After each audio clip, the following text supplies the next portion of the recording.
오늘은 아동부 어린이들과도 같이 예배를 드립니다.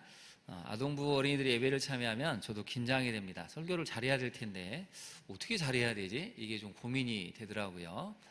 오늘 찬양의 가사는 여러분 잘 기억하셨습니까? 여호와를 어떻게 해야 된다고요?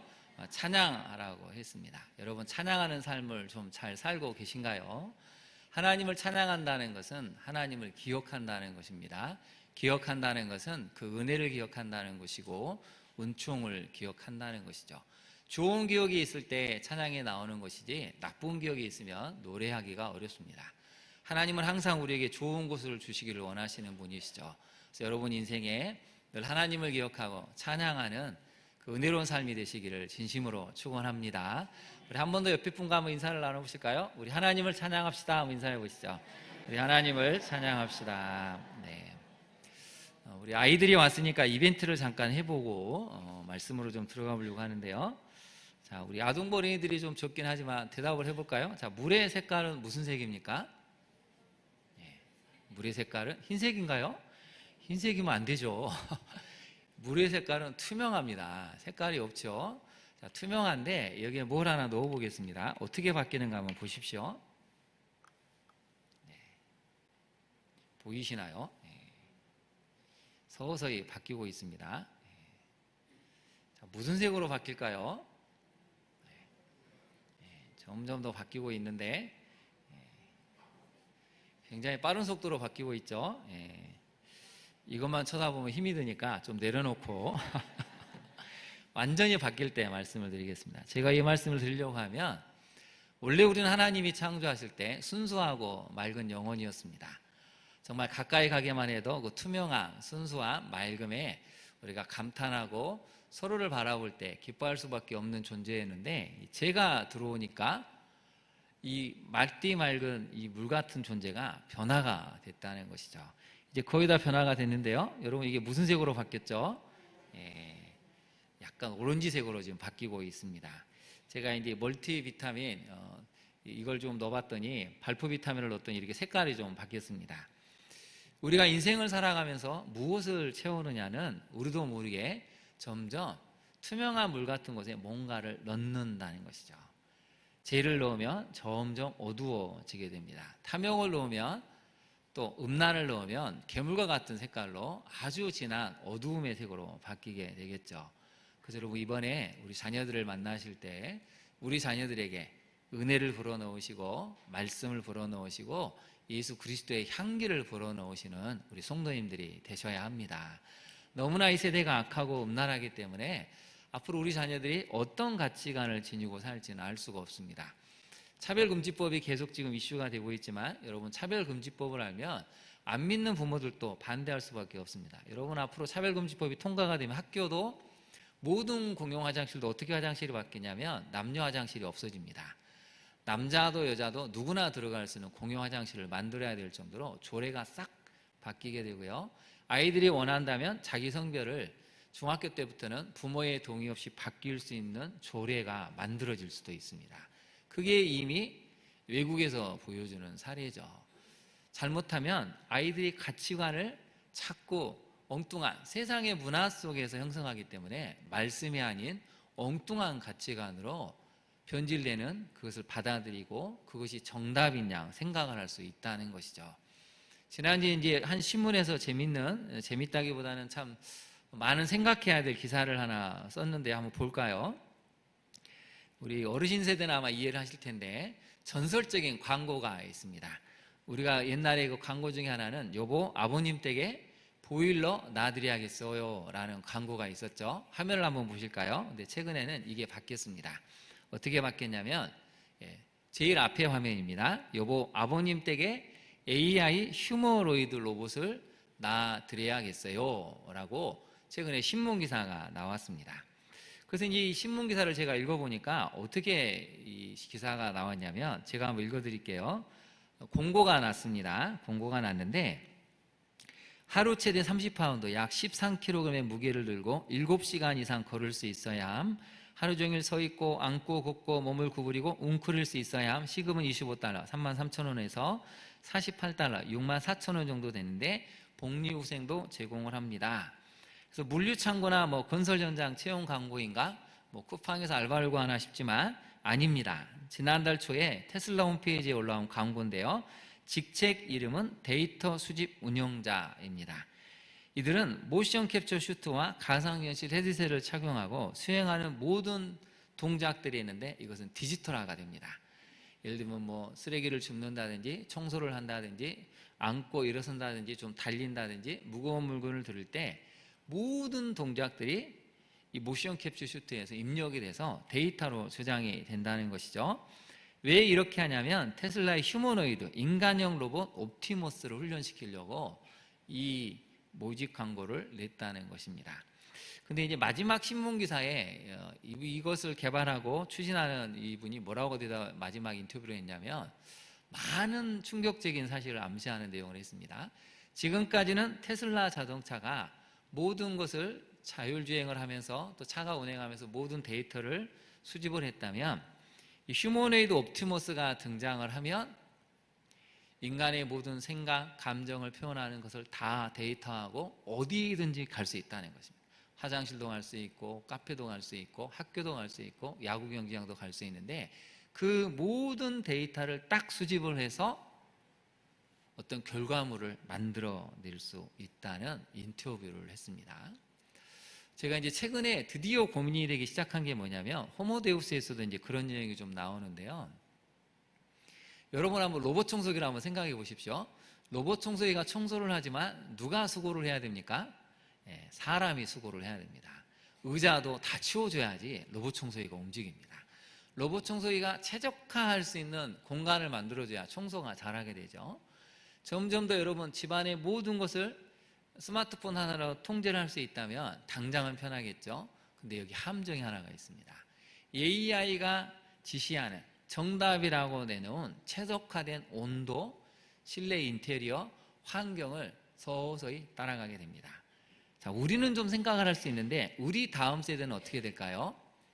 아무리 생각하고 뭘 해도 AI가 보여준 결과물을 보면 아, 나보다 낫네? 그래, AI가 정답이지 하면 어느 순간 정답은 AI입니다. 이게 여러분 무서운 사실입니다. 인간이 생각하고 인간이 판단해서 정답이 아니고 AI가 생각하는 것이 정답이라고 느껴버린 세대가 딱 등장을 하면 인간다움은 없어지게 된다는 것이죠. 그래서 여러분 정말 고민하셔야 됩니다. 우리는 지금 하나님을 믿고 성경을 믿습니다. 그렇다면 아이들에게 무엇을 가르쳐야 됩니까? 성경이 정답이고 하나님의 말씀이 정답이다라고 가르칠 수 있어야 합니다. 세상의 가치관은 자꾸 흔들죠. 차별금지법도 남성, 여성이 아니라 제3의 성, 저도 소수자는 존중을 해야 된다고 생각하지만 그걸 당연시해서 너희도 성을 바꿀 수 있어. 여러분 이렇게 돼버리면 아이들이 엄청난 정체성의 혼란이 생기고 그것 때문에 자살을 생각하고 실제로 외국에서는 그런 사례가 너무 많습니다. 정답은 하나님 말씀이다. 예수 그리스도만이 정답이다라는 것을 지금부터 아이들에게 가르치지 않으면 우리 아이가 살아갈 세대는 너무나 혼란스럽습니다. 우리도 지금 흔들리고 있는 판인데 아이들은 그것을 감당해낼 수 있을까요? 그래서 사도 베드로가 놀라운 교훈을 하나를 주죠. 베드로전서 4장 7절에서 8절 말씀을 같이 한번 읽어보겠습니다. 시작. 만물의 마지막이 가까이 왔으니 그러므로 너희는 정신을 차리고 근신하여 기도하라. 무엇보다도 뜨겁게 서로 사랑할지니 사랑은 허다한 죄를 덮느니라. 아멘. 영어 성경을 보면 이걸 이렇게 표현합니다. Be clean minded. 마음을 깨끗하게 해라. 그리고 셀프 컨트롤. 너희 자신을 제어하고 절제할 줄 알아라. 이렇게 표현을 합니다. 여러분 만물의 마지막이 점점 가까웠죠. 정신을 차려야 됩니다. 정신을 차리고 기도해야 될 때입니다. 이 악한 시대에 우리 자녀를 지키려면 무엇을 해야 되는가? 악한 가치관에 물들지 않으려면 내 힘으로는 안 되는데 하나님의 힘을 얻기 위해서 기도하고 매달려야 한다는 것이죠. 마지막으로 무엇을 해야 된다고 나옵니까? 뜨겁게 사랑해야 한다는 것입니다. 여러분 옆에 성도님들 한번 바라보십시오. 뜨겁게 사랑하십니까? 예수 그리스도의 심장으로 사랑하고 있으십니까?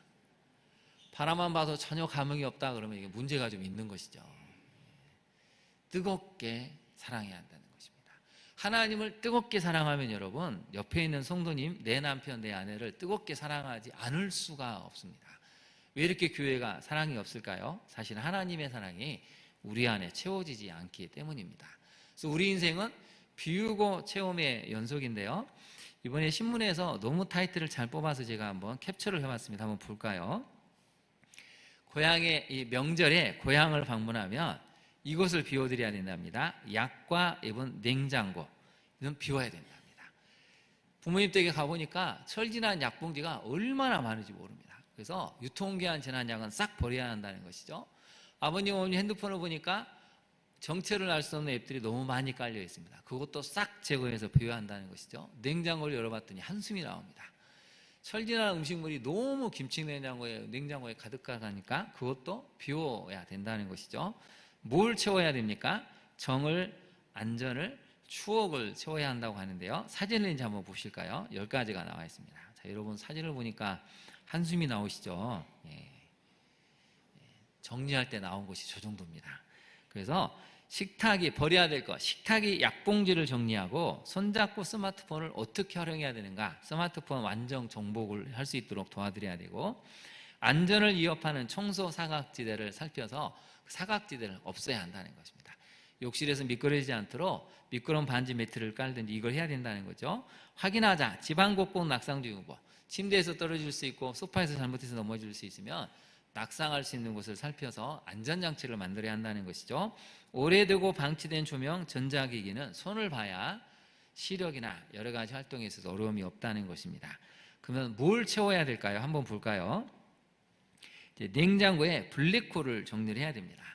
여러분 보시기에 왼쪽의 화면이 정리되기 전의 화면이고 오른쪽이 정리된 후의 화면입니다. 냉장고를 열어보니까 얼마나 많은 철진한 음식이 많습니까? 여러분 3개월, 6개월 지나면 1년 지나면 이제 다 없애야 됩니다. 다 치워야 됩니다. 치우고 그다음에 정리수납을 해서 본격적으로 덜어내기를 해야 되죠. 무거운 생필품, 세제나 이런 화장지 같은 건 어르신들이 들고 가기가 어렵습니다. 그러면 그런 것들은 채워드려야 된다는 것이죠. 그러면서 과거를 보면서 미래를 이야기해야 되는데 우리 성도님들은 한 가지를 하셔야 됩니다. 이제 죽음에 대해서도 우리 부모님께 말씀을 드릴 수 있어야 됩니다. 80이 넘으셨다면 새로운 미래, 하나님이 만드신 영원한 천국에 있다. 그래서 구원이 있으신지, 구원의 확신이 있으신지를 물어보고 새로운 천국에 대한 미래를 말씀을 드리고 구원에 대해서 알려줘야 한다는 것입니다. 이 땅에서의 삶만이 영원한 것이고 더 이상 나 가고 싶지 않아, 죽고 싶지 않아가 아니라 죽음은 언젠가는 찾아오기 때문에 죽음에 대해서 알려주고 구원에 대해서, 복음에 대해서 가르쳐주고 영원한 천국에 대한 소망, 그 미래를 이야기할 수 있어야 한다는 것이죠. 마지막 10번째는 장수사진을 찍어드려야 한다는 것입니다. 그림 그리는 모습, 글 쓰는 모습, 또 밭에 나가서 텃밭을 일구는 모습, 우리 아버지 어머니가 좋아하는 어떤 활동을 할 때 그것을 사진으로 찍어서 간직하면 굉장히 은혜로운 추억으로 이 추석을 잘 보낼 수 있다는 것이죠. 여러분 세상 사람들도 이렇게 비우고 채우기 위해서 노력을 하고 있습니다. 그러면 하나님께서 우리를 보실 때 우리 안에도 비워야 될 것이 있고 채워야 할까요? 첫 번째 메시지를 한번 살펴보겠습니다. 같이 한번 읽어보겠습니다. 시작. 하나님 음성을 듣고 비움과 채움의 삶을 실천해야 합니다. 근데 여러분 막상 집에 가서 비우고 채우려면 쉽지가 않습니다. 왜 그럴까요? 부모님들이 좀 불편해합니다. 불편하는 이유가 여러 가지가 있습니다. 왜냐하면 첫 번째는 내가 살아온 삶의 방식, 이 삶의 방식은 내 존재와 같은데 이걸 비웁시다 하면 나를 건드리는 것 같습니다. 그러니까 불편해집니다. 또 집착으로 모아놨는데 이 집착을 내려놓으려니까 또 힘이 듭니다. 또 탐욕도 있죠. 이걸 모으기 위해서 내가 얼마나 시간과 물질을 썼는데 또 이런 탐욕 때문에 못 내려놓습니다. 그래서 결국은 포기하는 자식들도 참 많이 있는 것 같습니다. 근데 하나님이 우리를 보실 때 비워야 할 내용이 하나가 있습니다. 마가복음 7장 21절 23절 말씀, 우리 남자 성도님들 한번 같이 큰 소리로 읽어볼까요? 시작.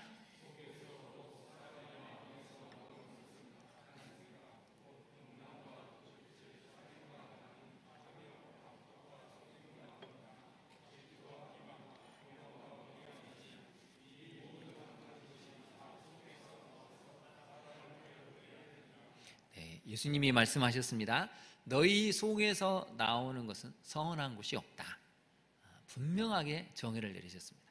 사람의 속에서는 여러분 선한 것이 나올 수가 없습니다. 질문 하나 던져볼까요? 여러분이 자녀를 키우고 있는데 옆집 아이가 여러분보다 공부도 잘하고 외모도 뛰어나고 성품도 좋고 모든 사람의 인기를 받으면 질투가 납니까? 그 아이를 잘한다고 칭찬해 줍니까? 어떻습니까? 정직하게 답하면 질투가 나는 게 지극히 정상입니다. 저도 목회자지만 큰 교회를 보고 잘하는 목사님 보면 사실 저도 질투심이 있습니다. 시기심도 있죠. 인간은 다 속에서 나오는 것이 악한 것들이고 부정적인 것들인데 예수님이 말씀하지 않으셨습니까? 이 모든 악한 것은 사람의 마음에서 나오는데 다 속에서 나와서 사람을 어떻게 한다고요? 더럽게 한다는 것입니다. 여러분, 제가 아까 발포 비타민을 넣었지만 이제 완전히 색깔이 바뀌었죠. 투명하고 맑고 순수한 것에 뭐를 딱 넣으면 시간이 지나면 반드시 변하게 된다는 것입니다. 우리 속에 있는 것을 예수 그리스도의 보혈로, 그 복음으로 다시 한번 하나님의 자녀가 됐음을 깨닫고 선포하고 예수 그리스도의 보혈로 정결하게 씻지 않으면 우리는 여전히 더러운 채로, 우리가 더러워진지도 모른 채로 살게 된다는 것입니다. 그래서 여러분, 비워야 됩니다. 비우지 않으면 하나님이 우리에게 오실 수도 없고 가까이 하실 수도 없고 큰 응답을 주실 수도 없다는 것이죠. 그러면 이 제약된 마음을 버리면 무엇을 채워야 될까요? 빌립보서 2장 5절에서 8절 말씀을 우리 여자 성도님들이 한번 읽어보겠습니다. 시작.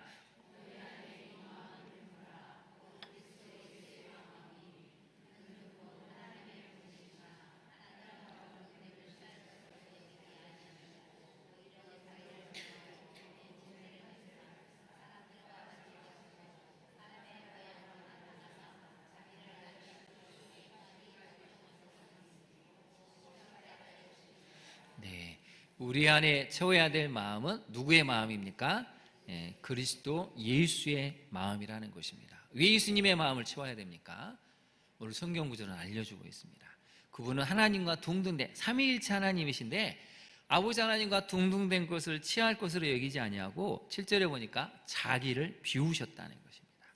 완전히 자기를 비워서 사람처럼 된 게 아니고 실제로 사람이 되셔서 사람의 모양으로 오셨고 자기를 낮추시고 어디까지 복종하셨냐면 죽기까지 복종하셨습니다. 우리를 사랑하셨고 우리를 살리시기 위해서.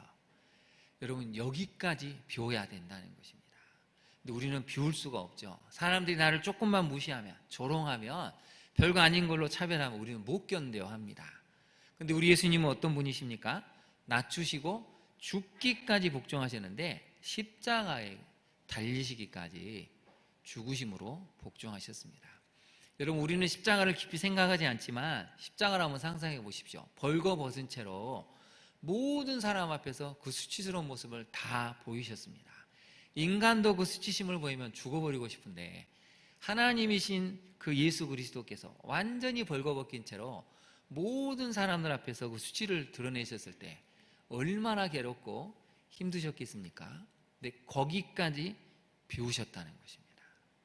그 자리까지 가도록 내 마음의 자존심, 자존감, 도저히 내려놓지 못할 것 같은 집착, 이걸 다 비우시고 죽기까지 복종하신 것. 이게 우리 예수 그리스도께서 보여주신 비움의 모습이고 우리가 가져야 될, 채워야 될 그리스도 예수의 마음이라는 것이죠.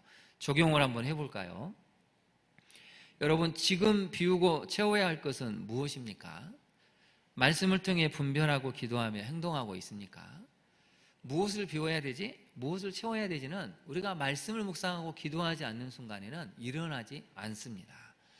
말씀을 묵상하고 기도를 해야 하나님이 이것을 비우라고 하시는구나, 이것을 채우라고 하시는구나를 깨닫게 된다는 것이죠. 여러분, 추석 때부터 이런 말씀을 통해 분별하고 기도하면서 비움과 채움의 삶을 살아가는 우리 성도님들 되시기를 진심으로 축원합니다. 두 번째로 한번 살펴볼까요? 두 번째는 한 사람의 위대한 미래는 하나님의 부르심과 그 부르심에 순종할 때 이루어짐을 기억해야 합니다. 여러분, 자녀들에게 위대한 미래를 만들어주고 싶죠. 우리도 위대한 미래를 살고 싶습니다. 스펙도 쌓고 계획도 쌓고 여러 가지 설계도 해보고 전문가를 만나서 조언을 듣습니다. 근데 여러분, 그게 어떻게 될지 이제는 장담을 할 수가 없습니다. 왜요? 너무 세상이 변하고 있기 때문입니다. 인공지능도 문제지만 기후재앙은 더 큰 문제입니다. 기후재앙 때문에 앞으로 모든 영역이 뒤틀리게 되면 이제 어떤 일이 벌어질지 상상할 수가 없습니다. 그래서 오늘 성경은 위대한 미래는 어떻게 되는가? 두 가지가 나오죠. 하나님의 부르심이 있어야 되고, 두 번째, 그 부르심에 순종할 때 이루어진다는 것입니다. 여러분 2절을 한번 볼까요? 2절을 보시면 51장 2절에 이 표현이 나옵니다. 너희의 조상 아브라함과 너희를 낳은 사라를 생각하여 보라. 1절에도 보니까 생각하여 보라 라고 나와 있습니다. 너희를 떠낸 반석, 너희를 파낸 우묵한 구덩이, 이것은 2절에 나오는 아브라함과 사라를 비유적으로 표현한 것입니다. 근데 아브라함이 혼자 있을 때 내가 그를 부르고 라고 나와 있습니다. 거기다 한번 네모를 쳐보실까요? 첫 번째, 부르심이 있었다는 것이죠. 여러분 창세기 12장 1절에서 3절은 너무나 유명한 말씀인데 같이 한번 읽어볼까요? 창세기 12장 1절에서 3절 말씀 같이 한번 읽어보겠습니다. 여호와께서 아브라함에게 이르시되 너는 내 고향과 친척과 아버지의 집을 떠나 내가 내게 보여줄 땅으로 가라. 내가 너로 큰 민족을 이루고 내게 복을 주어 내 이름을 창대하게 하리니 너는 복이 될지라. 너를 축복하는 자에는 내가 복을 내리고 너를 조주하는 자에게는 내가 조주하리니 땅의 모든 족속에 너로 말미암아 복을 얻을 것이라 하신지라. 아멘. 너의 고향 친척 아버지의 집을 떠나 내가 내게 보여줄 땅으로 가라. 여러분 유머이긴 하지만 청소년들이 잘못 해석하면 가출해야 되나 이런 오해를 할 수가 있는데 그런 게 아니고 익숙한 환경에서 벗어나라는 것입니다. 너무나 익숙하고 너무 삶이 안정이 되어서 더 이상 이대로가 좋사오니 이대로만 좋사오니 계속 이걸대로는 하나님이 아니라고 말씀하신다는 거죠. 이제 익숙한 환경을 벗어나서 내가 내게 보여줄 땅으로 가라고 말씀하십니다. 여러분 이 고고학자들 연구결과에 따르면 이 아브라함이 살았던 갈대아우르 하란 이쪽은 그 당시에도 수세식 화장실이 있었다고 합니다. 여러분 수세식 화장실이 있을 정도였으면 얼마나 그 도시가 풍요롭고 세련된 문화를 갖고 있었겠습니까? 지금 시대에 우리는 여러분 푸세식 화장실을 써라 상상할 수도 없죠. 2166년에 성서적인 연대를 보면 그때 아브라함이 하나님의 부르심을 떠나는데 그 당시에 수세식 화장실이 있는 너무나 세련되고 뛰어난 기술을 갖고 있고 좋은 환경에 있는 이곳을 하나님이 떠나라고 말씀을 하십니다. 아마 아버지 데라가 우상을 제작한 일을 통해서 큰 부를 형성했다고 알려져 있는데요. 하나님이 아브라함에게 원하신 삶은 정착된 삶이 아니고 유목민의 삶을 요구하셨습니다. 완전히 삶의 스타일이 바뀐 것입니다. 불안정하고 불투명하고 불안한 미래를 향해서 떠나라고 말씀하신 것이죠. 여러분 지금 삶이 어떻습니까? 여러분 불안정한 미래를 보고 있지는 않습니까? 불투명하고 불안해서 어떻게 할 수가 없을 것 같은 현실의 삶에 대해서 여러분 낙심하고 있지는 않으신가요? 근데 하나님 뭐라고 말씀하시죠? 떠나라고 말씀을 하십니다. 그래서 여러분 히브리서 11장 8절을 보면 이걸 명확하게 설명을 하고 있는데요. 여러분 히브리서 11장 8절 말씀을 한번 보겠습니다. 제가 한번 봉독해 드리겠습니다. 믿음으로 아브라함은 부르심을 받았을 때 순종하여 장래의 유업으로 받을 땅에 나아갈새 갈 바를 알지 못하고 나아갔으며. 부르심을 받았을 때 순종했는데 문제가 하나가 있습니다. 문제는 정확히 어디인지는 모른다는 것입니다. 순간순간 보여주시긴 하시는데 정확하게 이 땅에 하고 처음부터 딱 제시를 하시면 좋을 텐데 일단 따라와라. 그래서 지도를 조금씩 보여주듯이 그렇게 한 걸음 한 걸음 인도하셨다는 것이죠. 여러분 2절을 다시 한번 볼까요? 너의 조상 아브라함과 너희를 낳은 사라를 생각하여 보라 라고 했는데요. 사라 입장에서 이게 죽을 맛입니다. 여성들이 여러분 정든 땅을 떠나서 낯선 곳으로 이사를 간다. 그것도 평생 유목민으로 자기 땅 하나 가지지 못할 정도로. 아브라함이 여러분 평생 자기 땅을 가지지 못했고 아내 사라가 죽었을 때 묘지로 땅을 구입하는 것이 처음으로 땅을 구입했다고 나온 기록입니다. 여성의 입장에서 남편을 따라가는 것도 힘든데 더 큰 문제는 불임의 고통을 겪었다는 것이죠. 지금이나 예나 아이를 낳지 못하는 것은 여성에 있어서는 너무 큰 고통이죠. 무려 25년 동안을 아이를 낳지 못했습니다. 천형이라고 불리는 형벌, 하나님이 내리시는 하늘의 벌이라고 생각하는 불임의 고통을 사라는 25년이나 겪었습니다. 그런데 아브라함을 부르시니까 사라가 따라갔다는 것이죠. 그래서 여러분, 놀라운 것은 따라가고 순종했을 때 하나님이 새로운 시작은 이삭 아들 한 명을 주시면서 드디어 새 역사가 펼쳐지게 하셨다는 것이죠. 2절을 다시 한번 볼까요? 후반절을 보시면 내가 그를 부르고 그에게 복을 주어 어떻게 했다고요? 창성하게 하였느니라. 그 다음 네모를 쳐보실까요? 복을 주어, 그 다음에 창성하게. 하나님은 부르십니다.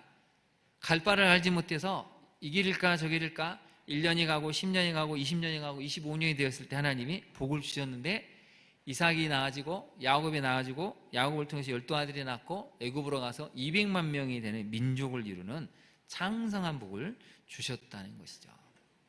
그 여러분 한번 다시 한번 보십시오. 제가 성경을 썼다면 이렇게 썼겠죠. 내가 그를 부르고 그에게 복을 주었느니라. 그런데 하나를 더 쓰지 않습니까? 복을 주어 창성하게 하였느니라. 여러분, 우리 인생은 여전히 불안정하고 불투명합니다. 이 길일까 저 길일까 고민인데요. 한번 그림을 한번 보실까요? 그림을 보면 같이 한번 읽어볼까요? 시작. 믿음은 속도가 아니라 뭐라고요? 방향입니다. 아브라함은 방향을 정확하게 설정했습니다. 다른 사람들은 성공하고 싶어서 안달이 났는데 그 성공이 아니라 말씀을 따라갔죠. 자식이 주어진 것도 한 명밖에 안 주어졌는데 그것도 말씀을 따라간 지 25년 만에 주어졌습니다. 인간적으로 보면 속 터지고 힘들 것 같은데 아브라함은 방향을 정확하게 설정했기 때문에 후회하지 않고 낙심하지 않고 이 길을 걸어갔습니다. 자, 여러분에게 한번 질문을 던져볼까요? 이 그림을 보면서. 자, 빨간 화살표가 맞는 것 같습니까? 흰색 화살표가 맞는 것 같습니까? 네. 어느 쪽이 맞죠? 네. 정답은 여러분이 생각하는 것에 있습니다.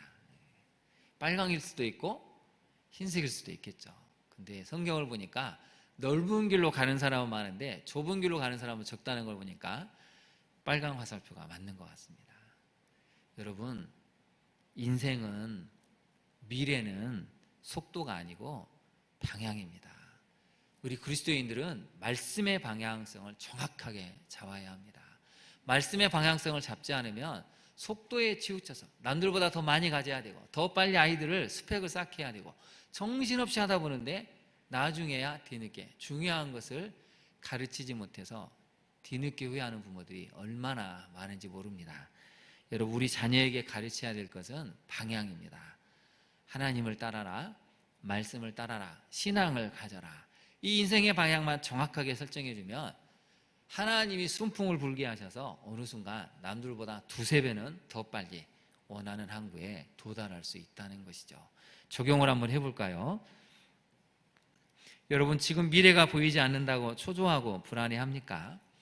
하나님께서 나를 부르셨기에 갈 바를 알지 못해도 말씀으로 분명한 방향 설정을 하고 있습니까? 저도 많은 성도님들의 삶을 보고 또 상담도 하지만 많은 분들이 불안해합니다. 목사님, 우리 자녀 인생이 너무 불안정해요. 불투명해요. 불안하기 때문에 어떻게 해야 될지를 모르겠습니다. 저도 참 마음이 아픕니다. 근데 오늘 본문을 보니까 그래서 하나님이 아브라함을 생각하여 보라고 말씀하셨구나. 그래서 여러분 거기다 별표를 하셔야 됩니다. 생각해 보라는 것이죠. 아브라함도 얼마나 불안했겠습니까? 얼마나 많은 사람들이 만류했겠습니까? 보도 듣도 못한 땅으로 가라고 하니까 전혀 한 번도 가보지 못한 땅을 향해서 삶의 방식을 완전히 바꾸어서 가라고 하니 무슨 땅으로 갈지, 누구를 만날지, 그 땅에 어떤 일이 일어날지 아무것도 알지 못하는 불투명한 미래를 향해 아브라함이 걸어갔다는 것입니다. 그런데 시간이 지나니까 그 방향이 맞았다는 것이죠. 여러분, 우리는 하나님이 부르시면 가면 됩니다. 그 방향 끝에 하나님이 주시고자 하는 복이 있고 창대케 하신 하나님의 계획이 있다는 것이죠. 우리뿐만 아니라 우리 자녀도 하나님께서 부르셨음을 깨닫고 묵묵히 우직하게 그 말씀이 가르치는 방향으로 갈 수 있는 우리 모든 성도님들, 우리 자녀가 될 수 있기를 진심으로 축원합니다. 마지막 세 번째를 한번 살펴볼까요? 예레미야 16장 9절을 한번 살펴봐야 되는데요. 예레미야 16장 9절을 한번 띄워주실까요? 예레미야 16장 9절은 굉장히 중요한 말씀인데 우리 여자 성도들이 한번 읽어보겠습니다. 시작.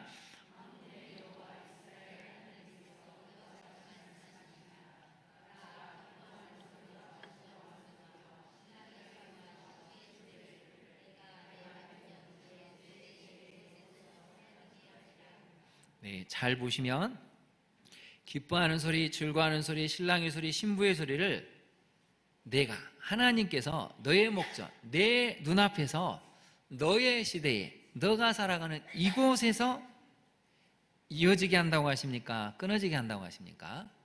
끊어지게 한다고 말씀하십니다.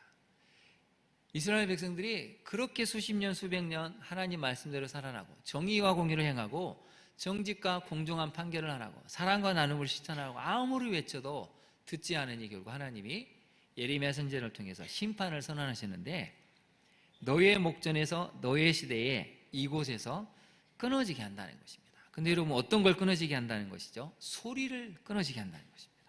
기뻐하는 소리, 즐거워하는 소리, 신랑의 소리, 신부의 소리를 끊어지게 한다는 것입니다. 여러분 우리가 삶이 행복하면요, 형통하면 콧노래가 그냥 저절로 나옵니다. 자, 오늘 나는 여기 올 때 정말 콧노래를 부르면서 왔다 하신 분 한번 손 들어부터 보실까요? 제가 이거 발포 비타민 이거 탄 거 드릴게요. 여러분 콧노래를 부르면서 오셨습니까? 아니 예배의 자리 말고 1월 1일부터 오늘까지 그래도 나는 한 번이라도 콧노래를 부르신 적이 있으신가요? 콧노래는 누가 시키지 않아도 저절로 나옵니다. 왜요? 너무 행복하니까, 너무 즐거우니까, 너무 감사하니까.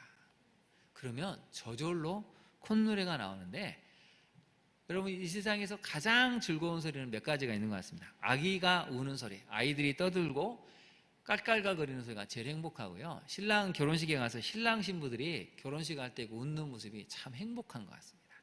신랑 신부가 내는 그 즐거워하는 소리는 얼마나 행복한지 모릅니다. 근데 하나님이 끊어지게 하신다는 것이죠. 근데 여러분 오늘 본문을 한번 다시 볼까요? 3절을 보시면 오늘 3절이 굉장히 중요한데요.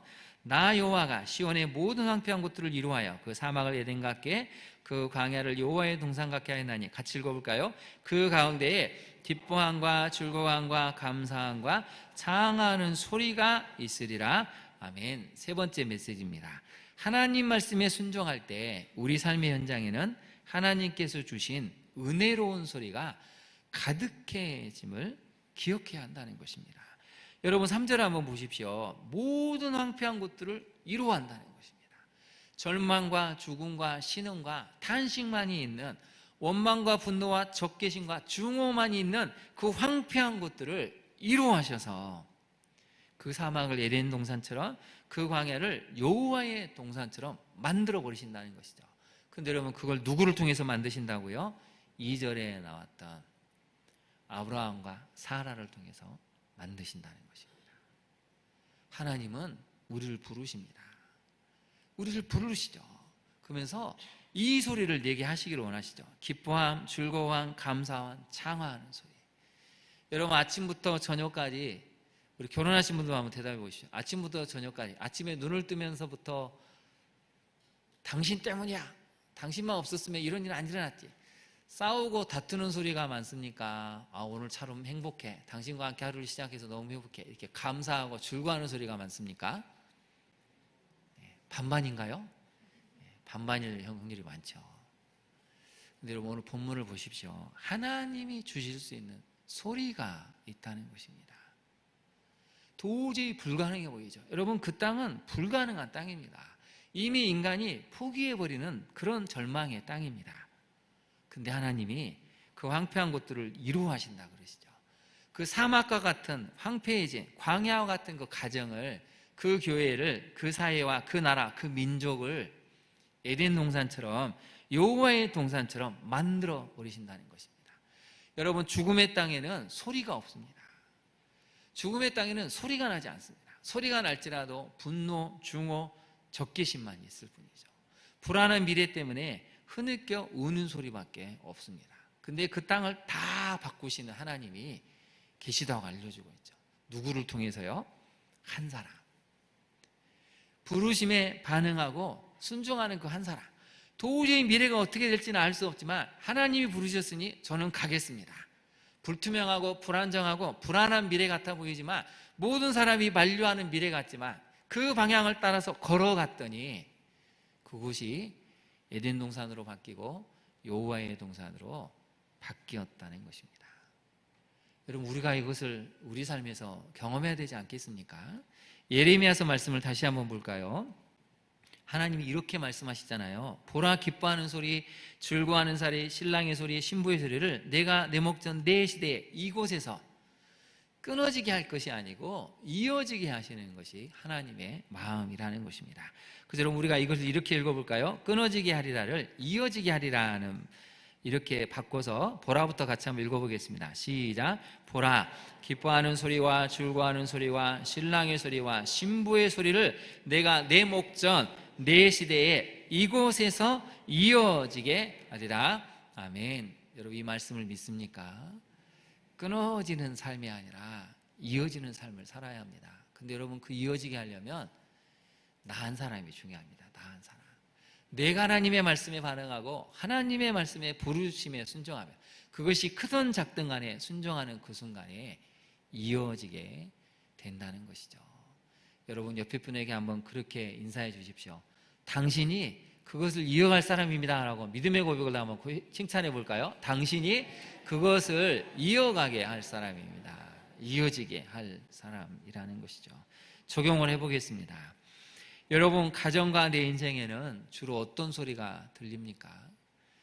여러분 가정에는 기쁨, 감사와 찬양, 말씀을 읽는 소리, 서로 때문에 감사하는 소리가 있습니까? 아니면 여전히 눈을 뜨자마자 못마땅해하고 불편해하고 서로를 향해서 맹목적인 미움을 담아내는 소리만이 있습니까?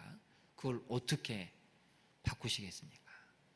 하나님이 주시는 소리는 분명한 특징이 있다고 오늘 성경은 알려주고 있습니다. 그걸 바꾸는 비결은 내가 부르심에 반응하고 그 길을 따라갔을 때 하나님이 복을 주셔서 창성하게 하심으로 저절로 나오게 하신다는 것입니다. 오늘 예배드리는 우리 모두만이라도 하나님의 부르심에 반응해서 그 길을 따라가고 그 방향을 놓치지 않고 따라 걸어가서 오늘 3절에 말씀하시는 기뻐함, 즐거워함, 감사함, 창하는 소리를, 여러분의 가정이 비록 사막 같을지라도, 우리의 인생이 때로는 광야 같을지라도, 황폐한 곳일지라도 이것을 바꾸어내시는 하나님의 역사를 경험해가는 남은 2024년 삶의 시간들이 되시기를 진심으로 축원합니다. 우리 함께 기도하도록 하겠습니다. 오늘의 말씀을 생각하고, 하나님, 먼저 내가 비워야 될 것은 비우게 하시고 채워야 할 것은 채울 수 있는 삶을 살게 해달라고 우리가 기도해야 되겠습니다. 무엇보다도 우리의 위대한 미래, 자녀의 위대한 미래는 가장 먼저 하나님의 부르심에, 또 그 부르심에 순종할 때 이루어졌음을 깨닫고 우리 자녀들에게 말씀을 가르치는 것을 행할 수 있도록, 그리고 하나님이 우리 인생에 주시고자 하는 은혜로운 소리가 가득해지는 우리 가정, 우리 자녀들, 또 우리 이 땅의 대한민국 될 수 있도록 우리 시간 주님의 이름을 부른 다음에 간절히 기도하도록 하겠습니다. 주여, 이 시간 간절히 간구합니다. 주님, 도와주옵소서.